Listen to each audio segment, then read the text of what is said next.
My parents cut me from Thanksgiving. No warning, no hesitation. Just my mom's voice saying, "Your sister wants her boyfriend to make a good first impression, and having you there would make her look bad." I was standing in my garage, grease on my hands, cold air biting my neck when the line went silent. I didn't argue. I didn't beg. I just hung up and stared at the floor like it suddenly had answers. I thought that was the end of it. But the next morning, my family showed up at my door furious, and her boyfriend looked at me and said something that changed everything. I am Willow Carter, 29 years old, a mechanic who spends more time under car hoods than under warm lights or holiday tables. People say I look softer than my job suggests long hair. I keep tied-back eyes that give away more than I want, and a face that somehow stays feminine even when there's engine grease on my cheek. But none of that has ever mattered to my family. To them, I've always been the one who fixes things, not the one who belongs. I grew up in a house where appearances meant everything. My mom curated our family the way some people curate online profiles: perfect smiles, perfect outfits, perfect stories. And standing next to my little sister Ava, the family's golden brand ambassador, I was always the background character. Ava shined, Ava dazzled. Ava walked into a room like she expected applause, and she usually got it. Dad played along. To him, a daughter with soft curls and a PR job was something to brag about. A daughter who changed brake pads and rebuilt old engines useful, he'd say. Not gifted, not talented, just handy. I didn't fight it. I learned early that challenging the Carter family narrative only made things worse. So I stayed quiet, strong, the one who handled it. When the sink leaked, I fixed it. When Ava dented her car, I drove across town at midnight. When my parents forgot to pay certain bills, I stepped in before penalties hit. I poured so much into them that I barely noticed how empty I'd gotten. My garage in Boulder became the only place that felt like mine. The concrete floors, the scent of oil, the rumble of an engine catching its breath. Those things made sense in a way my family never did. Machines didn't get embarrassed by me. They didn't compare me to Ava. They didn't ask me to make myself smaller. So when Mom uninvited me from Thanksgiving, it wasn't a surprise. It still hurt, a deep, pulsing hurt I didn't want to admit, but it wasn't new. She used the same soft, polished tone she always used when she was about to say something cruel. "Your sister wants her boyfriend to have the perfect first impression," she'd said. "She thinks having you there might complicate things." I stared at my phone for a long time after I hung up. The shop lights buzzed above me, flickering over the hood of a truck I'd been fixing for Mr. Bennett. Outside, the wind swept sharp against the doors, carrying winter with it. It felt strange realizing my own family could cut me out of a holiday that was supposed to be about gratitude, but something inside me shifted. Not anger, not yet. More like a quiet clicking into place, the way a bolt finally tightens after years of being loose. A clarity. I cleaned my tools. I locked the garage. I went home alone. And for the first time in my life, I wondered what it would look like to build something that didn't include them at all. The next morning, someone pounded on my door hard enough to rattle the frame. I was still half asleep, hair loose around my shoulders, when I opened it and found my entire family on my porch. My mom, dad, Ava, and the boyfriend she'd apparently been preparing the world for. Their faces were red from the cold and from anger, mostly anger. Mom didn't even say hello. "Why did you tell people you weren't invited?" Her voice sliced through the air like it had every right to. "I didn't tell anyone," I said. "You must have," she snapped. "Your grandmother called us asking what happened. Do you know how humiliated we were?" Humiliated? The same word she'd used about me, possibly ruining Ava's perfect first impression. Dad stepped in next, shaking his head like I was some problem he thought he already solved years ago. "You always twist things, Willow, always making us look like the bad guys." Ava crossed her arms, wrapped in a cream-colored coat that looked like it had never known dirt. She eyed me from head to toe as if my loose t-shirt and pajama pants were personally offending her. "It's honestly unbelievable that you're doing this right now," she said. "You know how much pressure I'm under." Pressure? I almost laughed. But then Ava's boyfriend stepped forward, hands tucked in his pockets, quiet, watching. Logan Hayes, tall, clean cut. The kind of guy Ava would practice smiles for in the mirror. He didn't look furious like the others. He looked confused. Mom went on, "You should have just accepted that Ava's trying to build a certain image. Her career depends on it. You showing up in work boots and smelling like engine oil Dad cut in. It's not wrong to ask you to stay home 1 year," Ava added. "It's literally not a big deal. I let them talk. Let them pile their logic, their excuses, their entitlement on top of one another like bricks. My silence only made them louder. Finally, Mom asked, 'Do you have anything to say for yourself?' Before I could answer, Logan spoke. 'Hold on,' he said slowly, looking at me again. 'Wait, Willow Carter.'" The porch went still. Ava blinked hard. "What are you doing?" she whispered sharply to him, but Logan didn't look her way. He stepped closer. "You're the Willow Carter who restored that 72 Charger. The one people couldn't stop posting about on the forums. My breath caught, not because he recognized me, but because my family didn't. They didn't even know the work I was proudest of." Ava's jaw dropped. "What?" "No, she just fixes cars." Logan shook his head. "No, she builds them, restores them. I've followed her work for months." Dad scoffed. "You're joking." Mom frowned, thrown off balance. Ava flushed crimson, the kind of red that spreads from the neck up when the ground shifts under you. Logan's gaze was steady, almost impressed. "Your craftsmanship is incredible." And just like that, the family hierarchy cracked Ava's perfect image, wobbling Mom's script, slipping Dad's certainty, collapsing. For the first time, someone in their world was looking at me, not as a tool, not as an embarrassment, but as someone who mattered. And they hated it. For a moment, no one spoke. The cold air clung to us, and even the snow seemed to fall slower. My family stood frozen, blindsided by something they had never prepared for, someone seeing value in me they never acknowledged. Mom recovered first. She stepped in front of Logan with a stiff smile. "Well, that's all very nice, but it doesn't change anything. We came because we need to talk about responsibilities." Responsibilities! That word had been chained to my ankles my whole life. Dad cleared his throat. "The roof is leaking again. We need you to take a look today." Ava followed instantly. "And I need money. Decorations for a holiday event. You know how important it is. Can you transfer it by this weekend?" I stared at her. "You're asking me for money after uninviting me." She rolled her eyes like I'd just said something dramatic. "Don't be silly. This is separate. I can't have a bad-looking event. It reflects on my work." Mom nodded sharply. "Family helps family." Or have you forgotten that I almost laughed? The irony hit so hard it made my throat tighten. They didn't come to apologize. They came to collect. Logan's eyes shifted slowly between them and me. "You're serious?" he asked quietly. "After everything you just said to her," Dad barked, "this is none of your concern." But Logan didn't back down. He studied me with a kind of clarity I wasn't used to. "Is this normal for them?" I didn't answer. I didn't need to. Ava threw her hands up. "Can we focus, Willow? I really need the money. And the roof thing, Dad already told everyone you'd handle it. Don't make us look stupid."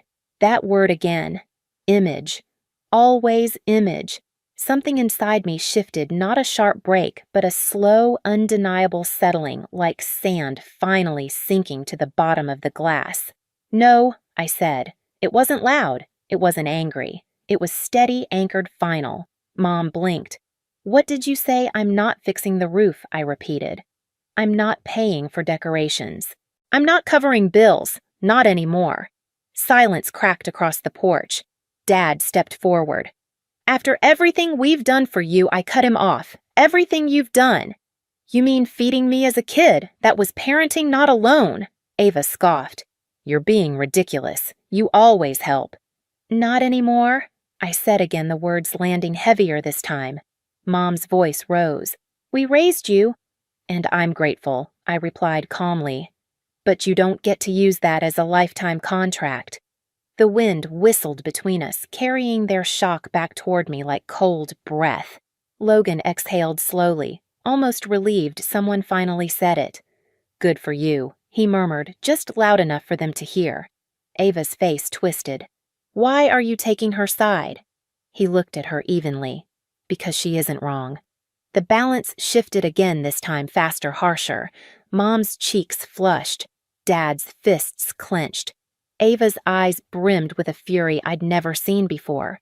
You'll regret this, Dad snapped. But I didn't feel fear. I felt something else, something quiet and powerful rising inside me. Boundaries. For the first time. Leave, I said. They didn't move at first. Then Logan stepped back, not toward them, but toward me. It broke whatever hold they thought they still had. They left in a storm of indignation and slammed car doors, snow swirling in their wake. I watched them drive off, my breath steady, my heart strangely calm. And I knew a line had been drawn, a line that couldn't be erased. Snow had already piled against the garage doors by the time Christmas Eve arrived. Inside, the heaters hummed, the string lights cast a warm amber glow across the concrete, and laughter filled the space in a way I had never heard in my childhood home. Mr. Bennett told stories about mail routes in winter storms. The teens from the shelter teased each other over burned rolls. Little Lily ran between tables with a cookie shaped like a lopsided star. Tasha hugged me so tightly at one point I had to laugh to loosen her arms. It wasn't fancy, it wasn't curated, but it was real. And for the first time in my life, I felt like I belonged somewhere. I was reaching for more cider when the garage door rattled so violently it made everyone jump. Before I could move, the doors flew open and Winter slammed into us along with 3 voices I knew too well. Mom, Dad, Ava. Their faces were red from cold and from something else, rage that had been simmering long enough to boil over. Mom pointed at me like I'd committed a crime. You humiliated us. Her voice echoed off the metal rafters. Do you know what your relatives said after you abandoned Thanksgiving? After you told them lies about us, I felt every pair of eyes inside the garage turn toward them. Dad stepped forward, jabbing a finger at me. You think you're better than us now. Now that you have your little garage and your followers. Ava shoved past them, mascara streaking down her cheeks. Logan left, she said, voice cracking. He walked out on Christmas. He said he needed space from my family and from me. She glared at me like she wanted to tear the air apart. This is your fault. A low murmur ran through the room. The teens stared. Tasha reached for Lily protectively. Mr. Bennett slowly stood, cane in hand. I didn't make him leave, I said quietly. Ava's voice shot to a shriek. You took him from me. Logan's voice came from behind them. He stepped into view at the doorway, snow dusted across his coat. No, he said firmly. She didn't. Ava spun toward him. Why are you here? He looked at her with a steadiness that made my stomach drop. Because I wanted to be someplace genuine tonight. Your sister built something here. And you? His voice thinned, never appreciated who she is. Mom gasped like he'd slapped her.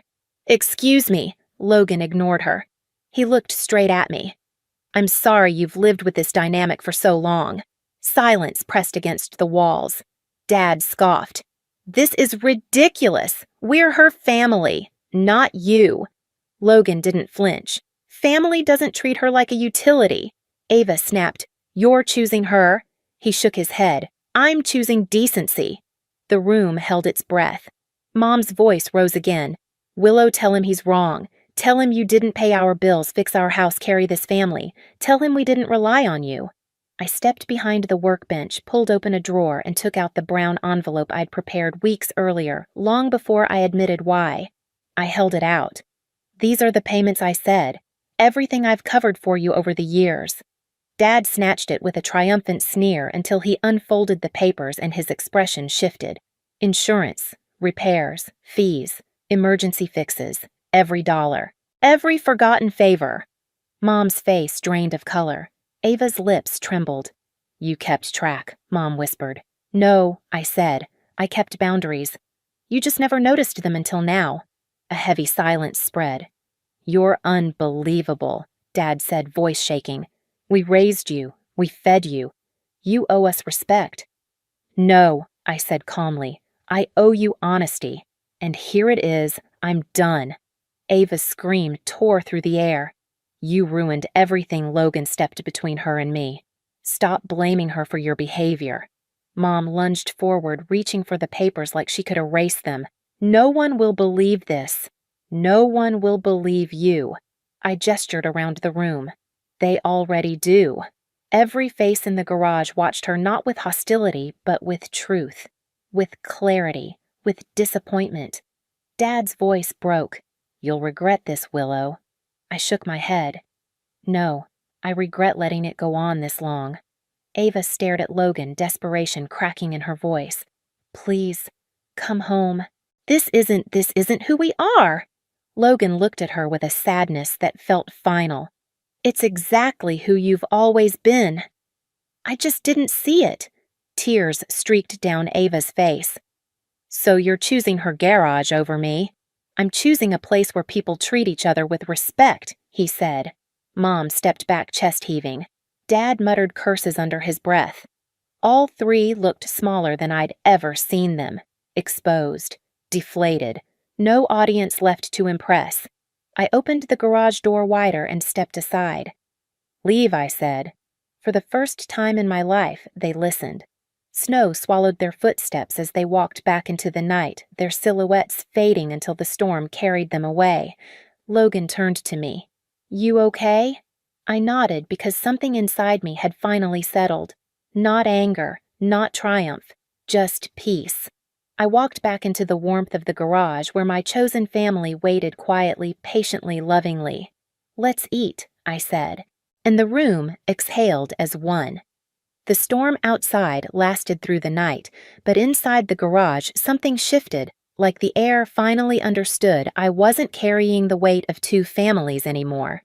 After my parents left, people slowly returned to their plates, their conversations, their laughter. It wasn't forced. It wasn't awkward. It was gentle the way a wound starts to close.